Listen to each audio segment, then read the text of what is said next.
आप जो अपने जीवन में कमाते हैं, शिव महापुराण में लिखा है, जब तक अपनी कमाई का 10वां अंश दान में नहीं लगाते तब तक हम पापों से मुक्त नहीं होते। क्योंकि पैसा कमाने में बहुत अपराध होते हैं। चाहे आप कृषि कार्य कर रहे हैं, चाहे आप फैक्ट्री में नौकरी कर रहे हैं, जीवों की बहुत हत्या होती है जिस समय आप पैसा कमाते हैं।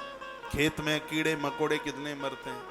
तो उस काल में जब ये ग्रंथ लिखा गया था, उस काल में कमाई का 10वां अंश दान में देने के लिए बात कही। अब कमाई का 10वां ना हो पाए तो कमाई का 1 अंश तो हो जाए, 100 के ऊपर 1। 100 कमाया है तो 1 रुपया दान पुण्य में होना ही चाहिए।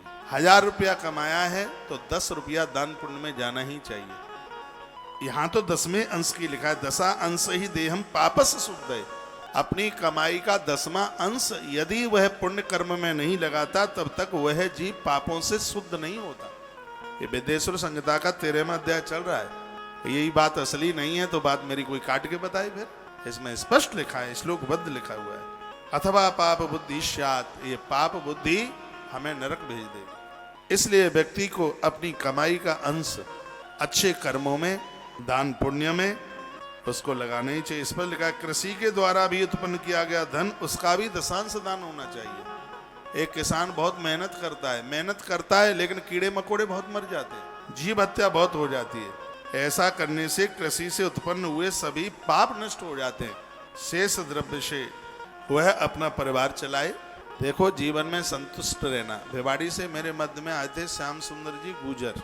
मुझे बोलते हैं, महाराज जी हम बड़े संतुष्ट हैं, तनख्वाह तो इतनी मिलती है लेकिन उसमें हम संतुष्ट हैं। गौ धन, गज धन, वाज धन और रतन धन खान, जब आवे संतोष धन सब धन धूल समान। दुख की बात तो तब है जिन लोगों की 5-7 लाख रुपया, 10 लाख रुपया महीने की कमाई है, उनके चेहरे पर मुस्कुराहट नहीं है, वो दुखी है।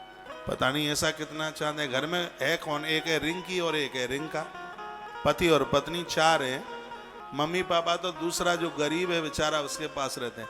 मम्मी पापा अमीरों के पास कहाँ होते हैं, वो तो बेचारे किसी गरीब के पास होते हैं। 4 लोगों का परिवार है, 5 लाख रुपया महीने की कमाई है, तो भी इतने दुखी हैं। वो मन से बड़े दरिद्री है, बहुत दरिद्र है मन से, उदारता है ही नहीं। कभी कभी भगवान का थैंक यू करना सीखो, उन्हें धन्यवाद दो। कहो, प्रभु आपने मुझे मेरी जरूरत से ज्यादा दिया, मुझे मेरे दाता ने बहुत कुछ दिया है, तेरा शुक्रिया है, तेरा शुक्रिया है। भगवान मुझे ज्यादा मांगना नहीं आता और तुझे कम देना नहीं आता। मुझे ज्यादा मांगना नहीं आता और तुझे कम देना नहीं आता। ईश्वर बड़ा उदार है, उसकी कृपा का अनुभव कीजिए, उसकी कृपा की अनुभूति कीजिए। बड़ी कृपा कर रहा है। आज दुनिया समाज तुम्हें जान रही है, उसकी कृपा है। वो कभी किसी को भूखा सोने नहीं देता, कितनी बड़ी कृपा है। कभी कभी उसका धन्यवाद भी तो कीजिए। भगवान आपने हमें हमारी जरूरत से बहुत ज्यादा दिया है। एक बात मैं फिर कहूंगा, भूखे को भोजन कराना इससे बड़ा दान नहीं है कोई। इसलिए हर गृहस्थी को चाहिए कि उसके दरवाजे से कभी कोई भूखा ना चला जाए। तुलसी वन आश्रम में ये नियम बना दिया गया है कि सुबह 10:30 बजे से लेकर रात्रि को 11 बजे तक इस आश्रम से कोई भूखा ना चला जाए। आश्रम कोई इन पत्थरों से नहीं है। आने वाले व्यक्ति को भोजन, आने वाले व्यक्ति को जल मिले, पानी मिले, तभी तो लगेगा कि आश्रम है। पता तो लगेगा घर और आश्रमों में क्या अंतर होता है। आप अपने घर में इतना मसाला डालते हैं, इतना तेल डालते हैं, तो भी उतना स्वाद नहीं आता जितना कि आश्रमों में साधारण से भोजन में जितना स्वाद आता है।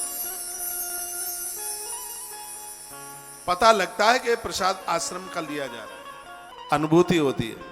तो जलम चैव सदा देह अन्नम क्षुद्र व्याधि शांतये, बहुत ध्यान से सुनिएगा।